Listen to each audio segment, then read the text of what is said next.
Hi అండి. Welcome back to Revathi's kitchen.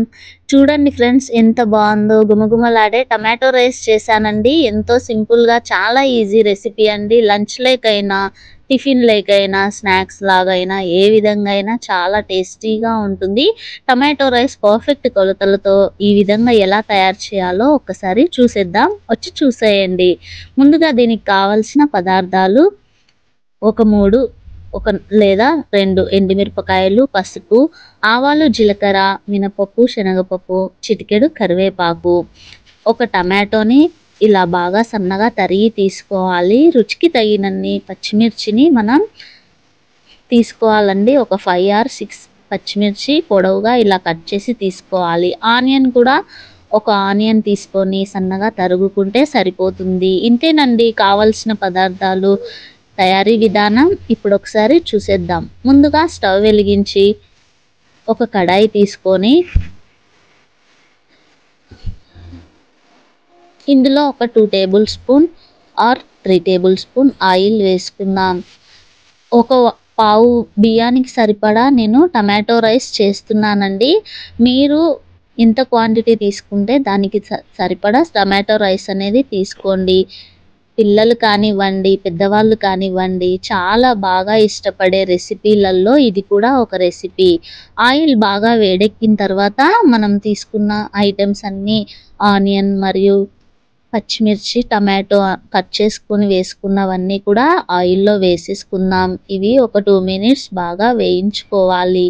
ఈ మిశ్రమాన్ని ఇప్పుడు మనం ఒకసారి కలుపుకుందాం. ఈక్వల్గా కలిసేట్టు కలుపుకోవాలి ఫ్రెండ్స్. మనం వేడివేడి అన్నం అయినా సరే, లేదా నైట్ మిగిలి ఉంటుంది కదండి, అలా నైట్ మిగిలిపోయిన అన్నంతో అయినా సరే చాలా నీట్గా, చాలా టేస్టీగా, తొందరగా ఒక 5 minutesలో అయిపోయే రెసిపీలలో ఇది కూడా ఒక రెసిపీ అన్నమాట. నేనైతే వేడి అన్నంలోనే టమాటో రైస్ అనేది కలుపుకోవాలని చేస్తున్నాను.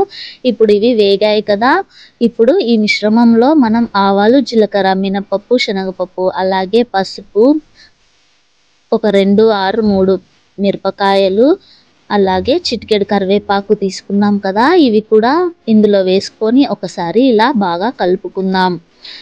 ఇప్పుడు రుచికి తగ్గట్టు కొంచెం సాల్ట్ వేసుకుందామండి. మనము అన్నంలో సాల్ట్ వేసుకున్నట్లయితే ఇందులో తక్కువ సాల్ట్ వేసుకోవాలి. చూసుకొని సాల్ట్ అయితే వేసుకుందామండి. ఇది బాగా ఒక 2 minutes మగ్గించుకుందాం. ఇది మగ్గేలోపు మనం వేడన్నం అయితే అన్నాన్ని అయితే చల్లారబెట్టుకుందాం. వేడన్నమైనా సరే, చల్లన్నమైనా సరే అది ముద్దలు ముద్దలు, ఉండలు ఉండలు లేకుండా పువ్వులాగా ఇలా ఉండాలి ఫ్రెండ్స్. ఇలా బాగా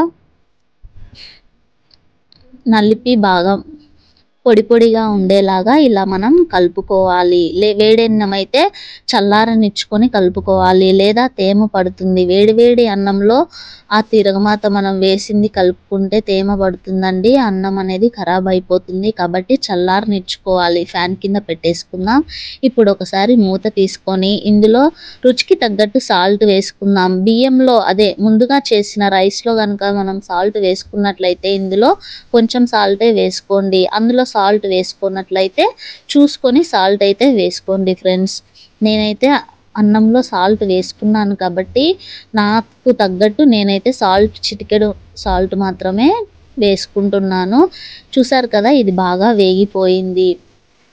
ఇలా బాగా మెత్తగా అయిన తర్వాత లెమన్ ఉంటుంది కదండి, నిమ్మకాయని 1 నిమ్మకాయ ఉంటే సరిపోతుంది. ఒక నిమ్మకాయని, హాఫ్ నిమ్మకాయ చూడండి, అన్నం బాగా పొడి పొడిలాడుతూ బాగా ఉంది కదా, హాఫ్ నిమ్మకాయని అన్నంలో ఇలా బాగా వీడియో క్లిప్లో చూపిస్తున్న విధంగా ప్రెస్ చేస్తూ అన్నంలో కలుపుకోవాలండి. ఈక్వల్గా కలిసేట్టు, అన్నం టోటల్గా కలిసేట్టుగా మనం కలుపుకోవాలి. ఇంకా మిగిలిన హాఫ్ నిమ్మకాయ ఉంటుంది కదండి, ఆ నిమ్మకాయ మనం వేసుకున్న పోపులో అనేది కలుపుకోవాలి. ఇలా కలుపుకోవడం వల్ల రైస్కి పులుపు అందుతుంది, అలాగే తిరగమాత కూడా పుల్లగా ఈక్వల్ క్వాంటిటీ లాగా ఉంటుందన్నమాట. టోటల్గా మనం తిరగమాతలోనే టోటల్ నిమ్మకాయ అనేది పిండుకున్నట్లయితే రైస్కి అంత పులుపు అనేది తగలదు. కాబట్టి టేస్ట్ అనేది అంతగా మనం కోరుకున్నంత టేస్ట్ అయితే రాదన్నమాట.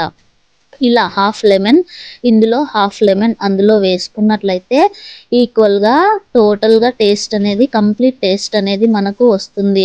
ఎక్కువ పులుపు లేకుండా, తక్కువ పులుపు లేకుండా ఈక్వల్గా పులుపు కారం అనేది కరెక్ట్గా సరిపోతుంది. చూసారు కదా, ఇలా బాగా వేయించుకోవాలండి. ఇప్పుడు మనం రైస్ని వేసేసుకుందాం. రైస్ని వేసేసుకున్నాం కదా, ఇలా రైస్ చల్లారనిచ్చిన తర్వాత వేసుకొని ఒక 2 మినిట్స్ ఇది స్టవ్ మీదనే లో ఫ్లేమ్లో పెట్టుకొని కలుపుకోవాలండి. ఎక్కువసేపు వేడి చేయకూడదు. చల్లన్నమైనా సరే, వేడన్నమైనా సరే జస్ట్ 2 మినిట్స్ లో ఫ్లేమ్లో పెట్టుకొని మాత్రమే వేడి చేసుకోండి ఫ్రెండ్స్. రైస్ని ఎక్కువగా వేడి చేయకూడదు అని అంటారు కదండి.